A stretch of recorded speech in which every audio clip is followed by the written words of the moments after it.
Recibimos en nuestro estudio a José Javier García, contador público y abogado tributario, miembro de la Asociación Venezolana de Derecho Tributario y miembro de Cabecol.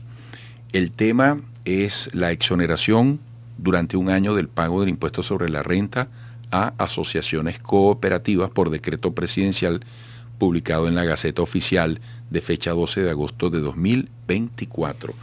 Bueno, José Javier, nos interesa saber el alcance de esta decisión, a qué sectores influye. Esto es definitivamente de gran interés público. Bienvenido. Gracias, Eduardo. Feliz día. Buenos días para todos acá. Sí, el tema de las cooperativas, recordemos que en el pasado fue un instrumento de producción social, económico, porque allí lo que se busca es un interés o cubrir intereses colectivos de manera general, si lo quiero señalar de alguna forma. Y en el pasado, hasta el 2014, estas cooperativas formalmente constituidas, porque hay toda una reglamentación, hay una superintendencia de cooperativas, estaban exentas de impuestos sobre la renta. Preguntará a la audiencia, ¿por qué me hablas, Rodrigo o Eduardo, de exoneración y José Javier de exención? Es un tema legal, las exenciones estaban previstas o están previstas en la ley, mientras que las exoneraciones se otorgan vía decreto, tal cual como está ocurriendo en este momento, a través del Ejecutivo Nacional. Entonces, si hacemos un poquito de historia, hasta el 2014 estaban exentas de impuestos y luego en el 2019 es que comienza nuevamente la figura, pero ahora vía exoneración de impuestos y se ha venido prorrogando prácticamente de manera anual. ¿A quién cubre? A las cooperativas. No es a todas las cooperativas, porque las cooperativas tienen que cumplir con una serie de formalidades, tener un certificado de cumplimiento de todo lo que significa o prevé la ley de cooperativas como tal, estar inscritas ante la respectiva superintendencia, y ese certificado de buen cumplimiento o de buenas prácticas lo debe emitir la superintendencia como tal. Si cumplen en principio con todos esos conceptos, pueden ir ahora al Registro Nacional, o al CENIAT, actualizar su registro de información fiscal, llevando esta documentación a los fines de poder disfrutar de la exoneración. Entonces, lo importante acá es que, si bien es cierto que agrupa de manera general las cooperativas, tienen que esas cooperativas cumplir con una serie de requisitos, y es las formalidades, estar al día en cuanto a lo que es el cumplimiento de todas sus obligaciones. Oye, ¿y cuál suele ser la situación de estas instituciones? ¿De qué manera esto va a impactar en su funcionamiento? Y sobre todo, ¿cuál sería el gran propósito de esta medida? Sí, yo creo, no hay una estadística, o sí hay una estadística en la página del Ministerio del Poder Popular para las comunas y movimientos sociales. Hay una estadística publicada respecto a la cantidad de cooperativas registradas. Se habla de unas 22.590 cooperativas registradas, de las cuales en cumplimiento, según la página, solamente 2.810.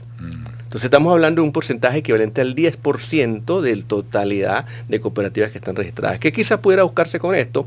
Lo que se otorga o lo que se busca generalmente cuando hablamos de un beneficio fiscal, y es motivar a utilizar este medio o este instrumento económico o esta figura económica a los fines de la ejecución de diversas actividades. Y si hablamos que es solamente un 10%, de acuerdo a la página, que están en compliance, aquí quizás lo que se está buscando es eso, tratar de atraer ese otro sector que posiblemente se quedó en la informalidad, posiblemente se quedó quizás en ese proceso de constitución, pero que no fue más allá, porque aquí quizás muchas veces la gente piensa que es algo muy sencillo, nos reunimos y formamos una cooperativa y ya tengo el beneficio de impuestos. No, hay que cumplir con una serie de pasos, requisitos, formalidades, y posiblemente en ese tiempo, en ese camino, se van quedando en desuso o entran en sin operatividad este tipo de instrumentos.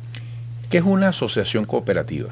Mira, es una figura, si lo quiero utilizar palabras que se dicen hoy en día, comunal, es una figura en la cual la sociedad, un grupo de personas se puede constituir para buscar un beneficio colectivo. Entonces esa es quizás la diferencia cuando hablo. Eso es lo que han llamado toda la vida la cooperativa. La cooperativa, exacto. Entonces, por ejemplo, es que tienes un camión, yo tengo un camión, Pedro Pérez tiene un camión, entonces nos constituimos bajo una figura de cooperativismo en el cual vamos a prestar un servicio en donde hay un beneficio común o un beneficio colectivo, porque es que luego vamos a ir incorporando otros señores que tengan camiones y eso va a ir creciendo y hay una formalidad. Y lo que busca es eso, que exista un beneficio común, un beneficio general. Esa es básicamente la diferencia que tenemos. ¿Siempre tiene fines de lucro? Sí, yo diría que sí, porque al final es un lucro para incorporarlo, obviamente, dentro del, porque hay que generar un rendimiento y ese rendimiento luego se reinvierte dentro de la propia cooperativa. Me explico, hay reglas en las cuales tú tienes que destinar un porcentaje para situaciones de emergencia, por ejemplo, una situación médica, y esas son provisiones que son obligatorias. Entonces ahí viene luego un poco quizás la incertidumbre o el desconocimiento de las personas porque creen que inmediatamente que se genera ese rendimiento no lo podemos distribuir. No, tengo que ir apartando o haciendo una serie de apartados a los fines de buscar que luego se logre el beneficio bajo el cual se constituyó la cooperativa. Entonces no es que tenga una disponibilidad total de ese rendimiento que pueda llamar de alguna manera. Tú sabes que se me cae la cédula, no sé por qué, pero cuando a mí me dicen cooperativa pienso en un logo verde, triangulito, sí, exacto, unas flechitas y todo eso, ¿no? Y era muy común en el pasado, pero creo, mi percepción personal es que hay desconocimiento en cuanto a que no es simplemente unirnos y tener la voluntad de constituir una cooperativa, sino es que luego hay una serie de formalidades que posiblemente por el día a día o por las trabas que pueda darse para cumplir con esas formalidades, vas a tener que contratar un abogado para que redacte los estatutos, un contador público. Entonces una serie de elementos que están allí, los registros, ir a la superintendencia, estar al día, esto que te comentaba hace un rato, destinar parte de esos resultados a unas reservas que son obligatorias. Entonces, eso empieza luego en la realidad choca quizás con lo que pueda pensar el colectivo respecto a cómo funciona esta figura. Sí. Amigos, estamos escuchando a José Javier García, contador público y abogado tributario, miembro de la Asociación Venezolana de Derecho Tributario y miembro de Cabecol. En los 3 minutos que me quedan, José Javier, me gustaría conocer de ti un análisis en prospectiva hacia final del año, ya saliendo un poco de la especificidad de este tema, sobre lo tributario, sobre la dinámica económica del país, de qué manera estamos avanzando. Tanta gente que escucha, que sigue este espacio y que está en la empresa en distintas formas y tiene mucha expectativa, ¿no? Sí, hay 2 aspectos fundamentales en este momento y es tanto el sector público como privado han hablado de un crecimiento económico. Tímido, pero hay crecimiento económico. Hace unas semanas se anunció el 0% al impuesto a las grandes transacciones financieras en el caso de los bolívares. Aclaro, 0%, no es que se eliminó. Es un 0% en este momento.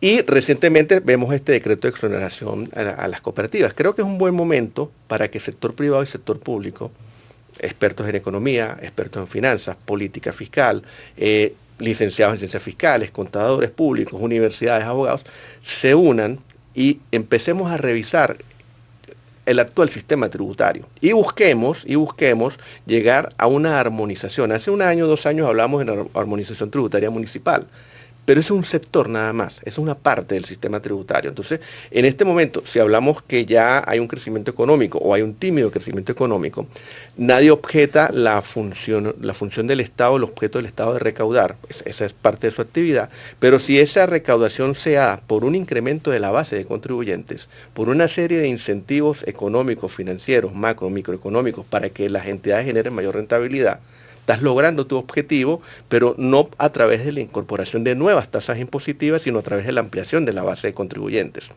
a los cuales le dan los incentivos necesarios para que generen rentabilidad. Y parte del incremento de la base de contribuyentes es tratar de atraer a ese sector informal, que no sabemos cuánto pueda representar, pero que pareciera que puede ser un monto importante, a la formalidad, para lo cual tienes que otorgar beneficios. Entonces, si logramos ese equilibrio, y es un ganar-ganar, empiezas a generar las condiciones económicas, financieras necesarias para que exista sostenibilidad en el tiempo por parte de las empresas. Entonces, creo que es un buen momento para decir, bueno, si ya hay una disminución del IGTF, porque ahora es 0% en los bolívares, es porque el Estado posiblemente cubrió con otro tipo de tributos, posiblemente con la ley de pensiones, esa brecha que le podía generar quizás el IGTF.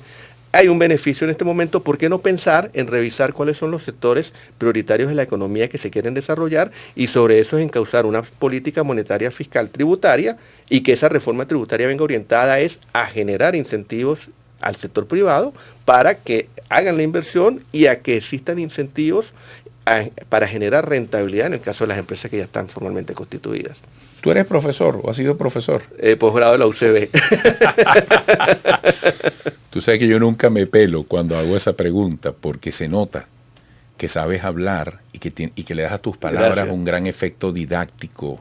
Lo complejo lo haces comprensible. Gracias, Eduardo. Eso te lo agradecemos. No, gracias a ti. Un gran gusto. José Javier García, contador público y abogado tributario, miembro de la Asociación Venezolana de Derecho Tributario, miembro de Cabecol. Regresaremos.